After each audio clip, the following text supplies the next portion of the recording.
3 phase वीज पुरवठ्याच्या समस्येमुळे शेतकऱ्यांचे होडगी उपकेंद्रावर आंदोलन।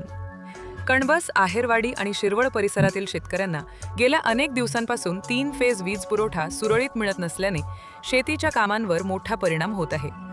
सिंचनासाठी आवश्यक असलेली वीज वेळेवर उपलब्ध होत नसल्यामुळे शेतकऱ्यांमध्ये तीव्र नाराजीचे वातावरण निर्माण झाले आहे।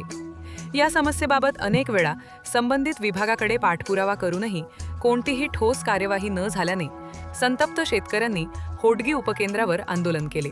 यावेळी शेतकऱ्यांनी प्रशासनाविरोधात नाराजी व्यक्त करत तात्काळ सुरळीत वीज पुरवठा सुरू करण्याची मागणी केली।